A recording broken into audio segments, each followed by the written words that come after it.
नमस्कार दोस्तों, आप सभी का स्वागत है सुदेश सिंह व्लॉग में। क्या आपने कभी सोचा है कि हमारे देश को सोने की चिड़िया क्यों कहा जाता था? आखिर ऐसा क्या था इस देश में जिसकी समृद्धि और ज्ञान की चर्चा पूरी दुनिया में होती थी? आज इस रोचक और प्रेरणादायक कहानी में हम जानेंगे कि भारत को यह सम्मान कैसे मिला और हम इससे क्या सीख सकते हैं।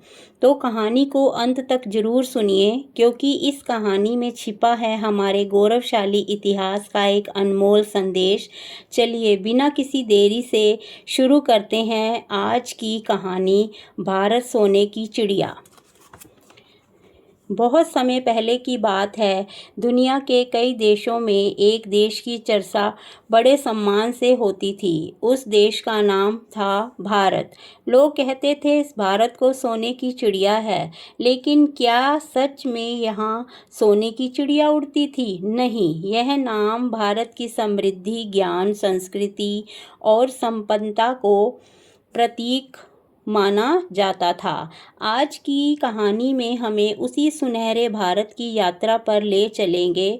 एक गांव में आरव नाम का एक जिज्ञासु लड़का रहता था। उसे इतिहास पढ़ना बहुत पसंद था। एक दिन उसने अपने दादाजी से पूछा, दादाजी, लोग भारत को सोने की चिड़िया क्यों कहते हैं? दादाजी मुस्कुराए और बोले, आओ बेटा, मैं तुम्हें एक कहानी सुनाता हूँ। उन्होंने कहना शुरू कर दिया।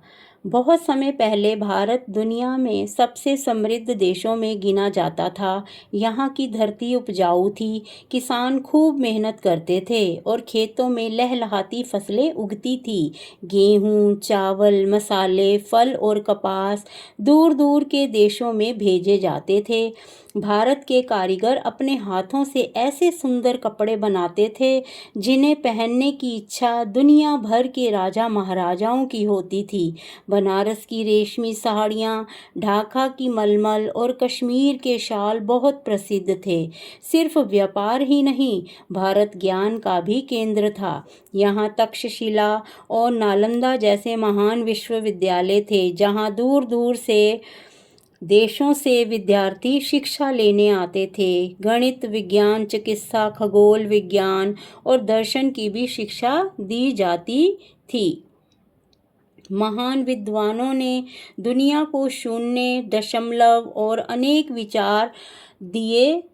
आयुर्वेद जैसी चिकित्सा पद्धति ने लोगों को स्वस्थ जीवन जीने का मार्ग दिखाया।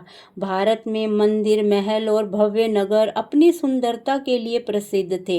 यहाँ कला, संगीत, नृत्य और साहित्य का भी खूब विकास हुआ। लोग अलग अलग भाषाएं बोलते थे, अलग अलग परंपराएं निभाते थे, लेकिन सभी मिलजुल कर रहते थे। दूर देशों के व्यापारी भारत आते थे। वे यहाँ से मसाले, रेशम, कपास, कीमती पत्थर और अन्य वस्तुएं खरीदकर अपने देशों में ले जाते थे। भारत का व्यापार पूरी दुनिया में फैला हुआ था।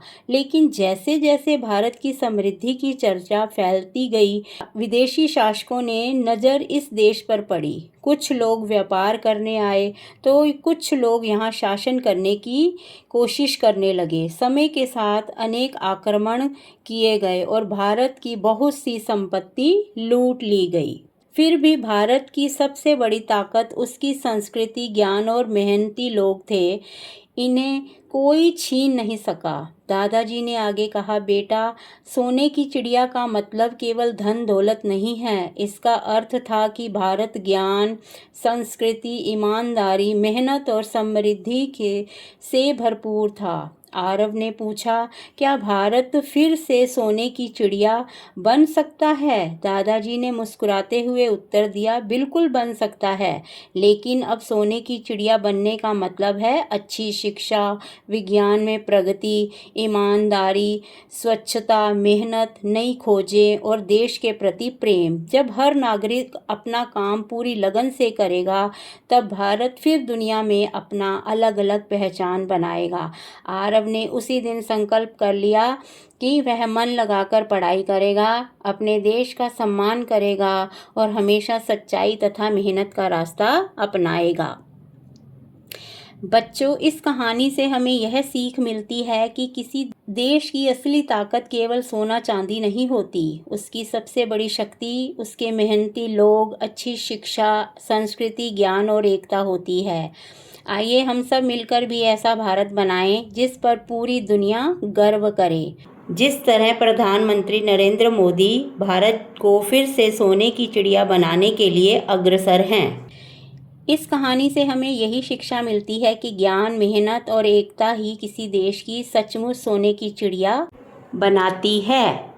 तो दोस्तों, यह थी भारत के सोने की चिड़िया की प्रेरणादायक कहानी। अगर आपको यह कहानी पसंद आई हो, तो आपने इससे कुछ नया सीखा हो, तो इस वीडियो को लाइक करें, अपने दोस्तों और परिवार के साथ शेयर करें और ऐसे ही ज्ञानवर्धक, इतिहास की प्रेरणादायक कहानियाँ और रोचक कहानियाँ सुनने के लिए सुदेश सिंह व्लॉग को सब्सक्राइब करें और कमेंट करके ज़रूर बताइए कि आपको यह कहानी और इसका विषय कैसे लगा और आप किस प्रकार के विषय सुनना चाहते हैं। मिलते हैं एक और नई और शानदार कहानी के साथ। धन्यवाद। जय हिंद। वंदे भारत।